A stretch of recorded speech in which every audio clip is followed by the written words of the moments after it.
Hello મિત્રો, કેમ છો? મજામાં છો? આ અમારી યુટ્યુબ ચેનલ પર તમારું સ્વાગત છે. મિત્રોને તમને ખબર હશે કે ટેટ ટાટની સિરીઝ આપણે ચાલુ કરી દીધી છે મિત્રો. એના અંદર મારો આજનો વિષય કે નવી રાષ્ટ્રીય શિક્ષણ નીતિ 2020, જેના અંગ્રેજીના અંદર નેશનલ એજ્યુકેશન પોલિસી, એની આપણે મહત્વની પ્રશ્નોત્તરી જોઈશું મિત્રો. અને આના બાર મિત્રો એક પણ પ્રશ્ન નહીં જાય મિત્રો, અને આના અંદરથી જ પૂછાશે. એટલે આ વિડીયો તમારા માટે ખૂબ જ ઇમ્પોર્ટન્ટ છે મિત્રો, ખાસ કરીને ટેટ 1, 2 અને ટાટ માટે તો ખૂબ જ ઇમ્પોર્ટન્ટ છે. અને આના અંદરથી પ્રશ્નો મિત્રો અગાઉની એક્ઝામના અંદર આવી ગયા છે. એટલે આ વિષય આપણે જે શિક્ષણને લગતો હશે એટલે આના અંદરથી પ્રશ્નો તો બનવાના જ રહેશે. એટલે આ વિડીયોની લિંક તમારા મિત્રોને શેર કરી દેજો. અને બીજી વસ્તુ કે ચેનલ પર નવા હોય તો ચેનલને સબસ્ક્રાઇબ કરી દેજો. અને બીજી ખાસ વસ્તુ તમને મિત્રો જણાવવા માગું છું કે મેં ટેટ ટાટ માટે 18 જેવા વિડીયોઝ બનાવ્યા છે મિત્રો, જે તમારા ટેટ ટાટ માટે ખૂબ જ ઉપયોગી છે મિત્રો. જો ના જોયા હોય તો હું એન્ડ સ્ક્રીન ઉપર મૂકી દઈશ જ્યારે આ વિડીયો પૂરું થશે ત્યારે, એટલે તમે એ વિડીયોને જોઈ શકો છો. અને એ વિડીયોની લિંક તમારા મિત્રોને શેર કરી દેજો. તો ચાલો આપણે આજનો વિડીયો સ્ટાર્ટ કરી દઈએ. પહેલા નંબરનો પ્રશ્ન આપણે જોઈએ કે ભારતમાં પહેલી શિક્ષણ નીતિ કોના દ્વારા શરૂ કરવામાં આવી હતી? તો ઇન્દિરા ગાંધી દ્વારા. મિત્રો યાદ રાખી લેજો, મોસ્ટ એમપી પ્રશ્ન છે. આ રીતનો પણ પ્રશ્ન તમારી ટેટ 1, 2 ના અંદર બની શકે છે. હવે બીજા નંબરનો પ્રશ્ન જોઈએ કે ભારતમાં પહેલી રાષ્ટ્રીય શિક્ષણ નીતિની ઘોષણા કયા વર્ષે કરવામાં આવેલી હતી? તો 1968 ના અંદર કરવામાં આવી હતી મિત્રો. યાદ રાખી લેજો, સાલ પણ ખૂબ ઇમ્પોર્ટન્ટ છે. હવે ત્રીજા નંબરનો પ્રશ્ન આપણે જોઈએ કે ભારતમાં બીજી રાષ્ટ્રીય શિક્ષણ નીતિની ઘોષણા કયા વર્ષે કરવામાં આવેલી હતી? તો 1986 ના અંદર કરવામાં આવી હતી મિત્રો. યાદ રાખી લેજો, કારણ કે આના અંદર જે રાષ્ટ્રીય શિક્ષણ નીતિની જે સાલ હોય ખૂબ ઇમ્પોર્ટન્ટ હોય છે મિત્રો. આના અંદરથી પ્રશ્નો બની શકતા હોય છે. હવે ચોથા નંબરનો પ્રશ્ન જોઈએ કે કેટલા વર્ષો પછી નવી રાષ્ટ્રીય શિક્ષણ નીતિ 2020ની ઘોષણા કરવામાં આવેલી છે? જો 34 વર્ષ પછી મિત્રો. યાદ રાખી લેજો. અને આજ દિન સુધી 3 વાર રાષ્ટ્રીય શિક્ષણ નીતિ બનેલી છે આજ દિન સુધી મિત્રો. યાદ રાખી લેજો. હવે પાંચમા નંબરનો પ્રશ્ન આપણે જોઈએ કે નવી શિક્ષણ નીતિ 2020ના ડ્રાફ્ટિંગ કમિટી મુસદ્દા સમિતિના અધ્યક્ષનું નામ જણાવો. તો ડૉક્ટર કૃષ્ણ સ્વામી કસ્તુરી રંગન. યાદ રાખી લેજો મિત્રો, જે નવી આ રાષ્ટ્રીય શિક્ષણ નીતિ બની છે ને, એના જે ડ્રાફ્ટિંગ કમિટી, જેને આપણે મુસદ્દા સમિતિ તરીકે ઓળખીએ છીએ, એના જે અધ્યક્ષનું નામ શું? ડૉક્ટર કૃષ્ણ સ્વામી કસ્તુરી રંગન. યાદ રાખી લેજો મિત્રો. હવે છઠ્ઠા નંબરનો પ્રશ્ન આપણે જોઈએ કે ભારતમાં નવી શિક્ષણ નીતિ 2020ને કેબિનેટમાંથી ક્યારે મંજૂરી મળી હતી? તો 29 જુલાઈ 2020ના અંદર મળી હતી મિત્રો. યાદ રાખી લેજો, જે ભારતની નવી શિક્ષણ નીતિ 2020 છે ને, એને કેબિનેટમાંથી ક્યારે મંજૂરી મળી હતી? 29 જુલાઈ 2020માં. ઓકે. હવે સાતમા નંબરનો પ્રશ્ન આપણે જોઈએ કે કયા બિલ અંતર્ગત નવી શિક્ષણ નીતિ 2020ને જાહેર કરાયેલ છે? તો NHEB. યાદ રાખી લેજો મિત્રો, NHEB દ્વારા. ઓકે. હવે આઠમા નંબરનો આપણે પ્રશ્ન જોઈએ કે રાષ્ટ્રીય શિક્ષણ નીતિ 2020નો ઉદ્દેશ શું છે? તો આના અંદર મિત્રો 2 ઉદ્દેશ છે, એ ખૂબ ઇમ્પોર્ટન્ટ છે મિત્રો. યાદ રાખી લેજો, આ રીતના પ્રશ્નો બનશે. એટલે આ વિડીયો તમારા મિત્રોને લિંક શેર કરી દેજો. અને ચેનલ પર નવા હોય મિત્રો તો ચેનલને સબસ્ક્રાઇબ કરી દેજો, કારણ કે આ પ્રકારના વિડીયો બનાવવાના અંદર ઘણી બધી મહેનત બનતી હોય છે મિત્રો. એટલે સબસ્ક્રાઇબ જરૂરથી કરી દેવું મિત્રો. તો ચાલો આપણે આનો જવાબ જોઈ લઈએ. પહેલા નંબરના અંદર આપણે જોઈ લઈએ કે માધ્યમિક સ્તર સુધીના શિક્ષણનું સાર્વભૌમિકરણ કરવાનું છે. ઓકે. માધ્યમિક સ્તર સુધીના શિક્ષણનું સાર્વભૌમિકરણ કરવાનું છે. બીજા નંબરનો મોસ્ટ એમપી ઉદ્દેશ છે તે 2030 સુધી શાળા શિક્ષણમાં 100% GER દાખલ કરવાનો છે મિત્રો. એટલે GERનું ફૂલ નેમ શું છે? Gross enrolment ratio. યાદ રાખી દેજો મિત્રો, GERનું ફૂલ નેમ શું છે? Gross enrolment ratio. હવે 9મા નંબરનો પ્રશ્ન આપણે જોઈએ કે નવી શિક્ષણ નીતિ 2020 મુજબ કયા વર્ષના બાળકોને શિક્ષણના અધિકાર અધિનિયમ 2009 અંતર્ગત રાખવામાં આવેલ છે? તો 3 થી 18 વર્ષના મિત્રો. યાદ રાખી લેજો, મોસ્ટ એમપી પ્રશ્ન છે. આ રીતનો પણ પ્રશ્ન તમારી એક્ઝામના અંદર આવી શકે છે. હવે 10મા નંબરનો પ્રશ્ન આપણે જોઈએ કે કઈ ભાષાને નવી શિક્ષણ નીતિ 2020 મુજબ ધોરણ 5 સુધી દૂર કરી છે? તો અંગ્રેજી ભાષાને મિત્રો ધોરણ 5 સુધી દૂર કરી દીધી છે. ઓકે. હવે 11મા નંબરનો પ્રશ્ન જોઈએ, અને મોસ્ટ એમપી પ્રશ્ન છે મિત્રો. યાદ રાખી લેજો કે ધોરણ 5 સુધીની નવી શિક્ષણ નીતિ મુજબ શિક્ષણ કઈ ભાષામાં આપશો? તો માતૃભાષા અને સ્થાનિક ભાષા. જે તે સ્ટેટ કે રાજ્ય છે એની જે સ્થાનિક ભાષા છે ને, એ ભાષાના અંદર 1 થી 5 સુધીના જે બાળકો છે ને, એમને એ માતૃભાષાના અંદર શિક્ષણ આપવાનું રહેશે મિત્રો. દાખલા તરીકે ગુજરાતનું છે તો ગુજરાતી ભાષાના અંદર, મહારાષ્ટ્ર છે તો એમની જે માતૃભાષા જે મરાઠી છે એ ભાષાના અંદર શિક્ષણ આપવામાં આવશે મિત્રો. હવે 12મા નંબરનો પ્રશ્ન આપણે જોઈએ કે 3 વર્ષથી 18 વર્ષના બાળકોને ગુણવત્તાપૂર્વક અને સમાવેશી શિક્ષણ આપવાનું લક્ષ્ય નવી શિક્ષણ નીતિ 2020 મુજબ કયા વર્ષ સુધીનું છે? તો 2030 સુધીનું છે મિત્રો. યાદ રાખી લેજો, મોસ્ટ એમપી પ્રશ્ન છે કે 3 થી 18 વર્ષના બાળકોને ગુણવત્તાપૂર્ણ અને સમાવેશી શિક્ષણ આપવાનું લક્ષ્ય નવી શિક્ષણ નીતિનું 2020 સુધી કયા વર્ષ સુધીનું છે? તો 2030 સુધીનું છે મિત્રો. યાદ રાખી લેજો. હવે 13મા નંબરનો પ્રશ્ન આપણે જોઈએ કે કયા વર્ષ સુધી માધ્યમિકમાં 50% GER પહોંચાડવાનું લક્ષ્ય છે? મિત્રો યાદ રાખી લેજો, આ પ્રશ્નના અંદર જોઈ લેજો. માધ્યમિકની વાત કરવામાં આવી છે, 50% GER.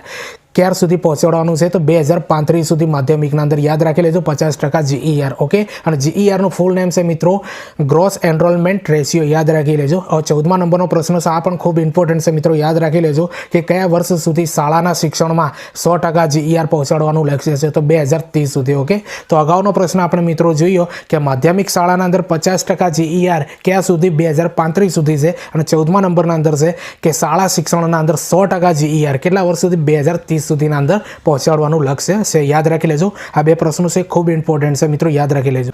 હવે 15મા નંબરનો પ્રશ્ન આપણે જોઈએ કે MHRD માનવ સંસાધન વિકાસ મંત્રાલયનું નામ શું કરવામાં આવ્યું છે? તો શિક્ષણ મંત્રાલય રાખવામાં આવ્યું છે મિત્રો. અને MHRDનું ફૂલ નામ હું તમને બતાવી દઉં મિત્રો કે ministry of human research and development. જે માનવ સંસાધન વિકાસ મંત્રાલયનું નવું નામ શું આપવામાં આવ્યું છે મિત્રો?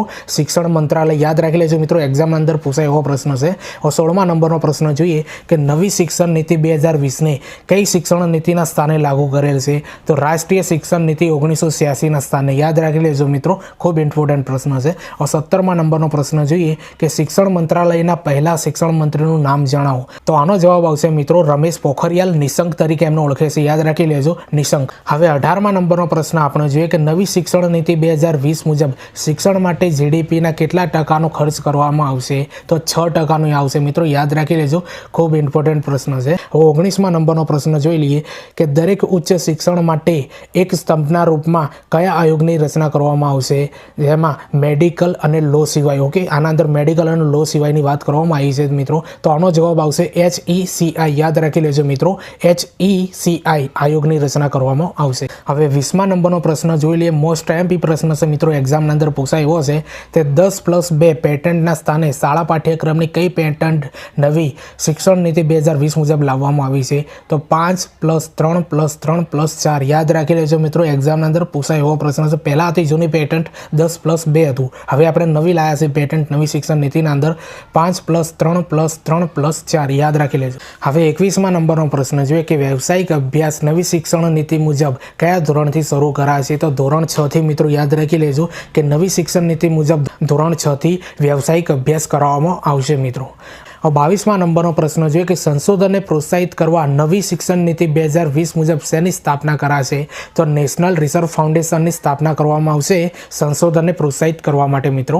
23મા નંબરનો પ્રશ્ન જોઈએ કે NEP 2020 અનુસાર પરખમાં R એટલે શું? તો Rનો મતલબ થાય છે મિત્રો રિવ્યૂ. આ રીતનો પ્રશ્ન થશે. અને પરખનું ફૂલ નેમ મિત્રો એકવાર જરૂરથી કોમેન્ટના અંદર જરૂરથી જણાવજો. 24મા નંબરનો પ્રશ્ન જોઈએ કે નવી શિક્ષણ નીતિ 2020 મુજબ સ્નાતક કેટલા વર્ષનું કરવામાં આવ્યું છે? તો 3 થી 4 વર્ષનું કરવામાં આવ્યું છે મિત્રો. યાદ રાખી લેજો, આવા પ્રશ્નો તમારી એક્ઝામના અંદર હવે જોવા મળશે, જે ટેટ 1, 2 અને ટાટ ભવિષ્યમાં જે લેવાની છે એના અંદર.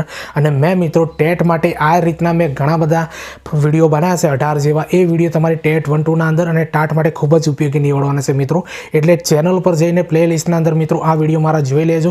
અને એ જે આખું પ્લેલિસ્ટ છે એ તમારા મિત્રોને શેર કરી દેજો, કારણ કે એના અંદરથી તમને પ્રશ્નો આવશે જ મિત્રો 100%. એટલે આ વિડીયો મારા જોઈ લેજો. હવે આગળ આપણે જોઈએ. હવે 25મા નંબરનો પ્રશ્ન આપણે મિત્રો જોઈએ, ખૂબ જ ઇમ્પોર્ટન્ટ પ્રશ્ન છે કે નવી શિક્ષણ નીતિ 2020 મુજબ અનુસ્નાતક કેટલા વર્ષનું કરવામાં આવ્યું છે? તો 1 થી 2 વર્ષનું કરવામાં આવ્યું છે મિત્રો. અને આ પ્રકારના વિડીયો બનાવવા અંદર મિત્રો ઘણી જ બધી મહેનત બનતી હોય છે. એટલે મિત્રો આ ચેનલ પર જઈને ચેનલને સબસ્ક્રાઈબ તો જરૂર કરી દો મિત્રો. અને કોમેન્ટના અંદર જરૂરથી બતાવજો કે વિડીયો તમને કેવું લાગ્યું છે. હવે 26મા નંબરનો પ્રશ્ન આપણે જોઈએ કે NETF national education technology forum માટે વર્ચ્યુઅલ લેબ વિકસિત કરવામાં આવી રહી છે. તો મતલબ આ લેબનું નામ શું છે? તો પાઠ્યક્રમ છે મિત્રો. યાદ રાખી લેજો, ખૂબ ઇમ્પોર્ટન્ટ પ્રશ્ન છે, એક્ઝામના અંદર પૂછાય એવો પ્રશ્ન છે. હવે 27મા નંબરનો પ્રશ્ન આપણે જોઈએ કે નવી રાષ્ટ્રીય શિક્ષણ નીતિ 2020 અનુસાર ઉચ્ચ શિક્ષણમાં કયા કોર્સને રદ કરેલો છે? તો MPhil જે છે ને, MPhil માસ્ટર ઓફ ફિલોસોફર, એને રદ કરી દેવામાં આવ્યો છે મિત્રો નવી રાષ્ટ્રીય શિક્ષણ નીતિ અનુસાર. હવે 28મા નંબરનો પ્રશ્ન આપણે જોઈએ કે NEP 2020 નેશનલ એજ્યુકેશન પોલિસી 2020 અનુસાર NPSTમાં P એટલે શું છે? તો પ્રોફેશનલ છે મિત્રો. યાદ રાખી લેજો, NPSTના અંદર P શું છે? પ્રોફેશનલ છે. હવે 29મા નંબરનો પ્રશ્ન આપણે જોઈએ કે નવી રાષ્ટ્રીય શિક્ષણ નીતિ 2020 ભારતમાં લાગુ કરનાર પ્રથમ રાજ્ય કયું બન્યું છે? તો કર્ણાટક બન્યું છે મિત્રો. યાદ રાખી લેજો. અને આપણું ગુજરાત કયા નંબરનું બન્યું છે એ મિત્રો કોમેન્ટના અંદર જરૂરથી બતાવજો. અને આનો જવાબ જોઈએ તો મેં અગાઉ વિડીયો બનાવ્યા છે મિત્રો, એના અંદર જોઈ લેજો કે ગુજરાત કયા નંબરનું બન્યું છે, એ તમને મળી જશે જવાબ. હવે 30મા નંબરનો પ્રશ્ન જોઈએ કે કર્ણાટક રાજ્યમાં ક્યારે નવી શિક્ષણ નીતિ 2020 લાગુ કરવાની ઘોષણા કરવામાં આવી હતી? તો તો 20 ઓગસ્ટના દિવસે મિત્રો યાદ રાખી લેજો. મોસ્ટ એમપી પ્રશ્ન છે. તે કર્ણાટક રાજ્યમાં ક્યારે નવી રાષ્ટ્રીય શિક્ષણ નીતિ લાગુ કરવાની ઘોષણા કરવામાં આવી હતી? તો 20 ઓગસ્ટના દિવસે. હવે 31મા નંબરનો પ્રશ્ન આપણે જોઈએ કે શિક્ષણ મંત્રાલયનું નામ બદલીને MHRD કયા વર્ષે રખાયેલું? તો 1985ના અંદર કહ્યું હતું મિત્રો, યાદ રાખી લેજો. પહેલાં નામ શું હતું? શિક્ષણ મંત્રાલય હતું. પછી નામ બદલીને MHRD કરવામાં આવ્યું 1985ના અંદર, અને હવે MHRDનું નામ બદલીને હવે શિક્ષણ મંત્રાલય કરવામાં ફરીથી આવ્યું છે મિત્રો, યાદ રાખી લેજો. હવે 32મા નંબરનો અને સૌથી લાસ્ટમાં નંબરનો પ્રશ્ન આપણે જોઈએ કે NEP 2020 નેશનલ એજ્યુકેશન પોલિસી 2020 અનુસાર NMM એટલે નેશનલ મિશન ફોર મેન્ટોરિંગ. યાદ રાખી લેજો મિત્રો, NMM નું ફૂલ નેમ શું છે?